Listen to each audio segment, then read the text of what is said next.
Bonjour et bienvenue à tous dans ce nouveau numéro de Demain à la Une. Voici les titres de cette édition. Israël donne aux habitants du hameau de Khan el-Ahmar jusqu'au 1er octobre pour quitter le village et détruire leur construction de fortune, un hameau devenu un symbole des sites palestiniens que les Israéliens ordonnent de démolir pour agrandir les colonies.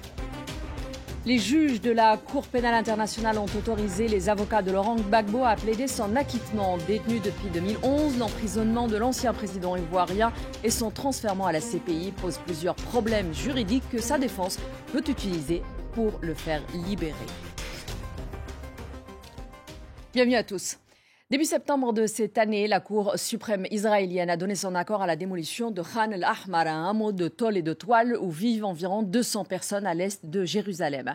La date limite donnée aux villageois pour détruire les structures de leur village est ce lundi 1er octobre. L'État israélien n'a pas précisé quelles mesures seront prises si jamais ces derniers ont refusé de quitter et de détruire leur construction. Pour traiter ce premier sujet, j'ai le plaisir d'avoir à mes côtés, tout d'abord ici dans les studios, James André, grand reporter à France 24. Bonjour James. Bonjour. Merci d'être avec nous. Et nous avons aussi avec nous depuis Jérusalem, en direct, notre correspondant Antoine Mariotti. Bonjour Antoine et merci d'être avec nous. Bonjour Aziza. Alors Antoine, je commence tout d'abord avec vous. La réalité du terrain montre aujourd'hui qu'entre Jérusalem-Est et la Cisjordanie, où vivent près de 3 millions de Palestiniens, les colonies israéliennes rognent peu à peu sur les territoires sur lesquels les Palestiniens rêvent encore en fait d'avoir leur État un jour. Oui, elles s'étendent petit à petit, elles encerclent même petit à petit Jérusalem par l'Est. On a d'ailleurs vu Mahmoud Abbas à la tribune de l'ONU il y a quelques jours dire « Nous voulons que notre capitale, ce soit Jérusalem-Est, que ce ne soit pas juste un morceau à l'intérieur de Jérusalem-Est. » C'est bien justement parce que ces colonies, elles s'étendent tout autour et c'est bien là le problème avec Khan el-Ahmar, c'est que c'est l'un des derniers verrous qui empêche ces colonies de se rejoindre et donc de couper Jérusalem-Est du reste de la Cisjordanie et donc concrètement de séparer la Cisjordanie en deux, ce qui compliquerait encore davantage la possibilité d'avoir un État palestinien uni. James, justement, l'histoire de Khan el-Ahmar a fait le tour du monde. Il y a aujourd'hui 8 pays occidentaux, dans la France, qui ont demandé de ne pas démolir ce hameau. Pourquoi est-ce qu'un petit village de 200 personnes est devenu aussi important et stratégique pour Israël ? Alors ce village, il est stratégique, pourquoi ? Parce qu'il se trouve à proximité de deux grandes colonies, dont Mal et Adoumim, qui comptent 40 000 habitants. Il y a également une autre colonie qui s'appelle Kfar Adoumim, qui se trouve juste de l'autre côté. Elle se trouve le long d'une route. Alors on la voit sur cette carte, c'est la route numéro 1. Et cette route numéro 1, en fait, elle relie Jérusalem à Jéricho. Et c'est l'un des principaux points d'entrée vers Jérusalem-Est. En tout cas, elle mène vers Jérusalem-Est depuis la Cisjordanie. Donc, comme le disait Antoine à l'instant, évidemment, si cette route venait à être coupée, parce que si effectivement les deux colonies se développent de part et d'autre de la route, soit elle va être totalement bunkerisée, soit elle va se trouver potentiellement un jour être réservée uniquement aux colons. Et ça, évidemment, stratégiquement, ça pose un problème. Mais par rapport à l'extérieur et à l'international, ce sont tous les pays qui sont attachés à la solution à deux États qui se plaignent. Tout simplement parce que, comme le disait Antoine à l'instant d'ailleurs, cela rend impossible la création d'un État palestinien continu et ça pose un véritable problème. Alors, il y a également le fait que sur le plan, tout simplement, on va dire, de la position de ce campement lui-même, il se trouve aussi en fait juste à côté d'un terrain industriel qui se trouve en contrebas de la route de l'autre côté. Bref, il y a tout autour, il est complètement enserré par ces colonies. Et puis on retrouve toutes les problématiques de la zone C, c'est-à-dire cette zone où la sécurité et l'administration se fait par les Israéliens. Et c'est aussi pour cela, et c'est ce que disent les villageois, qui n'ont pas pu développer ce village, c'est pour ça qu'il est encore tel qu'il est, parce qu'ils n'ont jamais pu obtenir l'autorisation de construire quoi que ce soit légalement. Donc ils disent avoir fait les demandes et l'État israélien dit que ce terrain est occupé sans autorisation. En effet, on le voit sur les images, ce sont des constructions de fortune, il y a presque des tentes en fait, on dirait un campement, mais ça existe effectivement depuis près de 50 ans. Antoine, les habitants ont fait savoir qu'ils ne quitteront pas leur village et de son côté, Israël n'a pas vraiment précisé ce qui pourrait se passer si jamais, le 1er octobre, à cette date limite, les habitants de Khan el-Ahmar refusaient de quitter.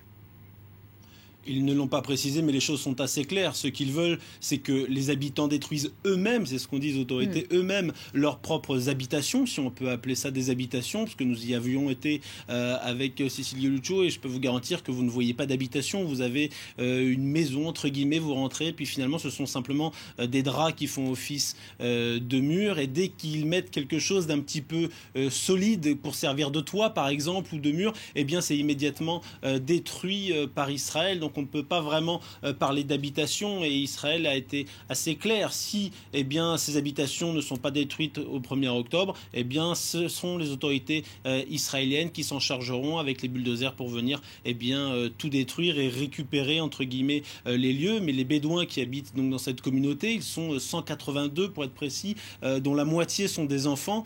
Ils sont là depuis 50 ans. Ils disent: nous avons voulu construire, nous avons voulu faire des demandes, comme le disait James, de permis de construire pour pouvoir avoir des habitations dignes de ce nom, dignes aussi d'un humain n'importe où dans le monde, nous disait un habitant. D'ailleurs, systématiquement, ça nous a été refusé. On nous refuse d'avoir ne serait-ce qu'un toit, d'avoir le moindre petit truc de solide. Nous avons un préfabriqué offert par l'Union européenne qui sert d'hôpital, de clinique. Je vous garantis qu'on a rarement vu un hôpital de ce genre-là. Et ils font absolument tout, les Israéliens, nous disent les habitants de Khan al-Ahmar, pour que ça ne puisse pas être considéré comme un véritable village. Et vraiment, les conditions, y compris sanitaires, sont quand même assez déplorables sur place. James, ce village bédouin est devenu emblématique aujourd'hui du sort de ces communautés palestiniennes confrontées justement à l'occupation et à la colonisation israélienne de la Cisjordanie. Que fait l'autorité palestinienne, et est-elle d'ailleurs en mesure de faire quelque chose ? Bien, en fait, ce village se trouve, je l'ai évoqué à l'instant, mais il se trouve en zone C. Alors, il faut savoir qu'à la suite des accords d'Oslo, en 1993, les territoires palestiniens ont été divisés en 3 zones. Une zone A, ça, ce sont les grandes concentrations, les grandes villes en réalité, qui sont donc sous l'administration de l'autorité palestinienne, aussi bien en matière de sécurité qu'en matière administrative. Ensuite, vous avez la zone B, où la sécurité est assurée par les Israéliens, mais tous les autres aspects sont assurés par les Palestiniens. Et puis vous avez la zone C. Et la zone C, c'est une sorte de no man's land. On a fait d'ailleurs un documentaire pour France 24 il n'y a pas très longtemps, dans un autre village qui subit à peu près le même sort, qui s'appelle Jebel Dib, qui se trouve un petit peu plus au sud, à côté de Bethléem. Eh bien, on se rend compte en fait que ces villages, ils sont administrés par Israël, complètement. Aussi bien la sécurité que sur le plan administratif. Or, les Israéliens, et on le constate sur le terrain, n'ont qu'un objectif, c'est que ces gens-là lèvent le camp, s'en aillent, libèrent le territoire. Donc, ils ne font rien, puisqu'ils disent, voilà, on est ces gens-là sous notre responsabilité, mais on n'a pas forcément à leur rendre des services, puisque notre intérêt n'est pas qu'ils restent. C'est censé être temporaire en attendant qu'ils partent, quoi. En quelque sorte, alors que ce n'est pas l'esprit, d'ailleurs, de ce qui avait été décidé. En tout cas, dès que quelque chose est construit, c'est détruit. S'il y a des installations, souvent d'ailleurs, parce que les pays de l'Union européenne notamment financent beaucoup d'infrastructures, aident ces communautés-là, puisque, je le disais tout à l'heure, mais l'Union européenne est partisane de la solution à 2 États, donc ils veulent que ces gens-là restent pour que le territoire reste occupé par des Palestiniens. Sinon, il y a une réalité de facto, c'est que les Israéliens s'installent et le terrain est perdu. Donc, par exemple, dans ce village-là, c'était des panneaux solaires qui avaient été installés par des pays européens et qui ont été démontés par les Israéliens et confisqués. Et un certain nombre de pays se sont plaints, et c'était une première. Les panneaux avaient été restitués au village. Mais voilà un petit peu dans quelle ambiance on est. Par exemple, ils ont une école dans ce village-là. Là, c'est la même chose. On dit que l'école de Khan al-Ahmar est construite en pneus, parce qu'en réalité, il n'y a jamais d'autorisation, même pour une école. Si une école est construite en dur, elle va être détruite par les autorités israéliennes. Bref, ça, c'est la situation des zones C, cette situation où ces gens-là sont finalement régis par une force qui ne veut pas d'eux. Et par ailleurs, l'autorité palestinienne est impuissante, puisque ce sont bel et bien des zones où où l'autorité ne s'exerce pas. Ne s'exerce pas. Antoine, Khan al-Ahmar n'est pas un cas unique. Alors on en parle beaucoup aujourd'hui, il fait énormément le buzz, surtout à l'approche de cette date, mais actuellement on parle de 46 sites palestiniens qui sont menacés de démolition. Exactement, il y en a 46 donc, dans toute la Cisjordanie, dont Khan al-Ahmar qui est donc le plus emblématique et qui risque très probablement d'être détruit prochainement malgré les appels de la communauté internationale, de nombreuses ONG qui affirment que d'ailleurs s'il est détruit ce sera un crime de guerre. C'est ce que dit par exemple l'ONG B'Tselem qui est installée ici en Israël. Il y en a donc 46 dans l'ensemble de la Cisjordanie et il y en a une douzaine tout près de Khan al-Ahmar pour vous montrer à quel point c'est important finalement ce verrou autour de Jérusalem et que ce n'est n'est pas un cas isolé non plus. Et pour revenir sur ce que disait James, c'est tout à fait vrai. L'Union européenne, notamment, finance des infrastructures qui sont des préfabriquées, souvent, qui servent d'école dans ce genre de villages bédouins, de communautés bédouines. Mais ces installations, elles ont beau être financées par l'Union européenne, il y a beau y avoir des drapeaux de l'Union européenne bleus avec les étoiles jaunes dessus, eh bien, ils sont régulièrement détruits aussi par les autorités israéliennes qui affirment que c'est illégal.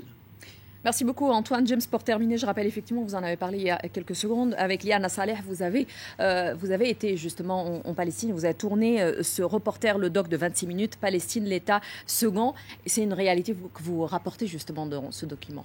Oui, absolument. C'est un petit peu le fond de ce document dans lequel, si les gens regardent, ils verront effectivement les conditions dans lesquelles vivent ces gens-là qui sont en zone C, donc comme je disais, sous administration israélienne, et qui finalement ne peuvent s'appuyer que sur des ONG internationales ou l'Union européenne, des pays européens qui leur viennent en aide. Sinon, finalement, ils se retrouvent seuls.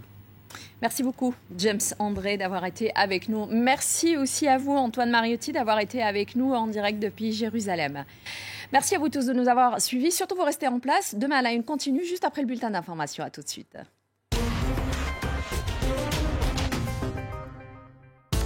Rejoignez-nous à Tbilissi, en Géorgie. Ce pays caucasien de moins de 4 millions d'habitants perçoit des aides pour son agriculture qui représente 9% d'ailleurs de son PIB.